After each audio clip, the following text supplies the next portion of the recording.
As the moon rose high in the sky, the small town of Ravenswood was shrouded in darkness. In the heart of the woods, a group of women gathered around a fire, chanting ancient incantations. They were members of the Coven, a group of witches that had been practicing dark magic for centuries. The night was cold and still, but the witches were undeterred by the chilly weather.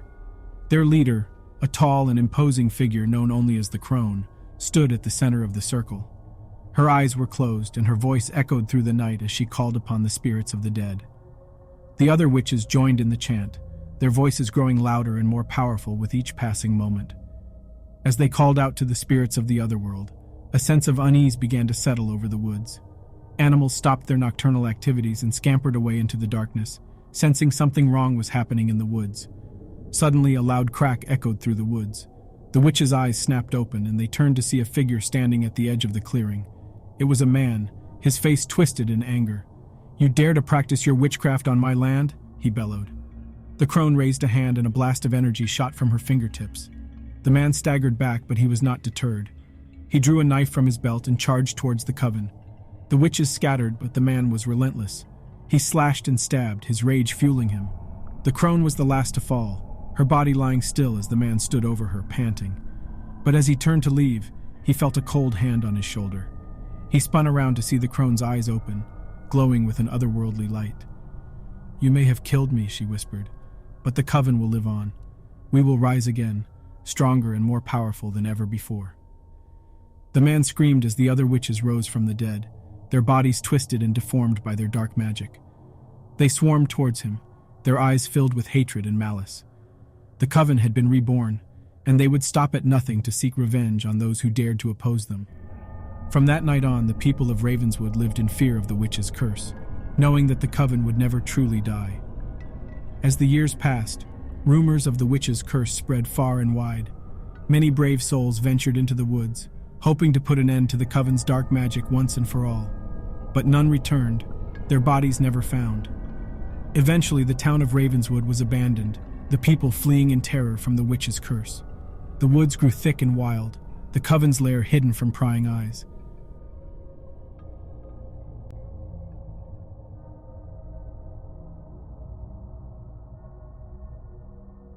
As the midnight hour approached, a coven of witches gathered in the forest clearing.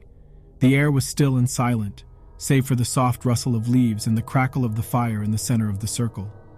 The witches, each dressed in black robes and wearing pointed hats, began to chant in unison, calling upon the spirits of the otherworld. Their leader, a haggard old crone with wild gray hair, led the incantation, her voice growing louder and more powerful with each passing moment. As she called upon the spirits, a sense of unease began to settle over the woods. Animals stopped their nocturnal activities and retreated into the shadows, sensing something was amiss. Suddenly, a bolt of lightning split the sky, illuminating the forest with a blinding light. The witches recoiled in surprise, their chanting coming to an abrupt halt. In the clearing's center, a young woman appeared, her eyes glowing with an otherworldly light. She wore a black cloak and a silver pentagram hung around her neck. The witches recognized her as a powerful witch, one who had been banished from the Coven many years ago. "You dare to practice your dark magic without me?" the young witch sneered. The crone stood up, her voice trembling with anger. "You are no longer one of us. You have been cast out and your powers stripped away." The young witch laughed, her eyes flashing with an eerie light. "You may have banished me, but you cannot control my power. And now I will show you just how much stronger I have become." She raised her arms and a fierce gust of wind blasted through the clearing. The fire was extinguished and the witches were thrown back, their robes billowing in the wind. The young witch closed her eyes and began to chant, her voice growing louder and more powerful with each passing moment. As she chanted, the air around her began to crackle with energy and the ground shook beneath her feet. The Coven of Witches knew they were no match for the young witch's power. They scattered into the woods, hoping to escape her wrath. But the young witch was relentless. She chased after them, her eyes burning with fury. As she caught up to each witch, she unleashed a blast of energy, their bodies disintegrating into nothingness.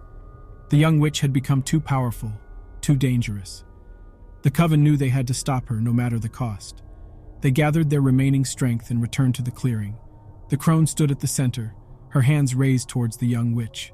With a final burst of energy, the crone cast a powerful spell, her voice ringing out across the clearing.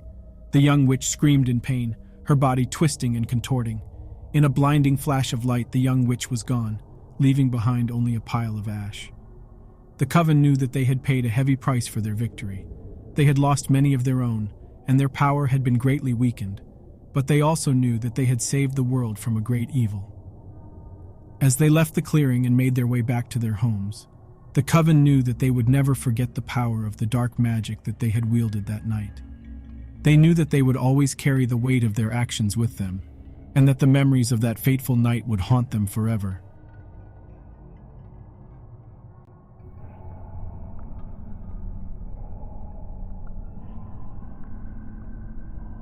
In the heart of the forest there stood a small village. The villagers were simple folk, going about their daily lives in peace and quiet.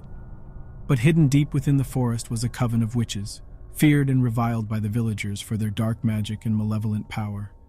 One night, a young woman named Anna stumbled upon the coven's hidden lair. She had been wandering in the forest, lost and alone, when she saw a flicker of light in the distance. Curiosity getting the better of her, she followed the light and soon found herself in the midst of the coven. The witches, startled by her sudden appearance, quickly surrounded her, their eyes glowing with an otherworldly light. Anna tried to flee, but the witches were too powerful, their magic holding her in place. One of the witches stepped forward, her voice a hissing whisper. "You should not have come here, mortal. Our magic is not for the likes of you." Anna trembled in fear, but she could not tear her eyes away from the witches. They were beautiful, in a terrible and unearthly way, with skin as white as snow and eyes as black as coal. As Anna watched, the witches began to chant, their voices rising in a twisted harmony. The air around them grew cold and still, and Anna felt a terrible sense of dread wash over her. Suddenly the witches stopped chanting, and the coven's leader stepped forward. "You have trespassed upon our land, mortal, but we will offer you a deal. We will spare your life if you agree to join our coven." Anna hesitated, but she knew there was no other way. She had stumbled into a world of magic and darkness, and there was no going back. And so she agreed to join the coven, to learn their ways and wield their magic. But as time went on, Anna began to regret her decision. The witches demanded much from her, and she was forced to perform unspeakable acts in the name of their dark magic.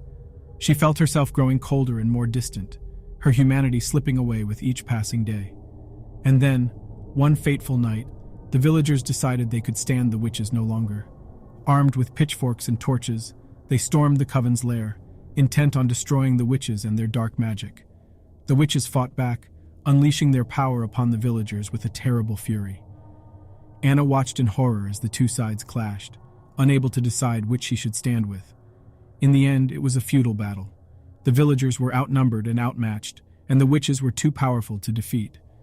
But as the dust settled, Anna realized that she had a choice to make. She could continue down the dark path of the coven, or she could turn away and embrace her humanity once more. With a heavy heart, Anna turned her back on the coven and fled into the forest, leaving behind the only family she had ever known. She knew that she could never go back, that the coven would hunt her down and punish her for her betrayal. But she also knew that she had made the right choice, and that she could finally start anew, free from the darkness that had once consumed her. Thanks for watching today's video. Please consider subscribing and hitting the like button. It really helps us out. And until next time, stay safe and never wander too far from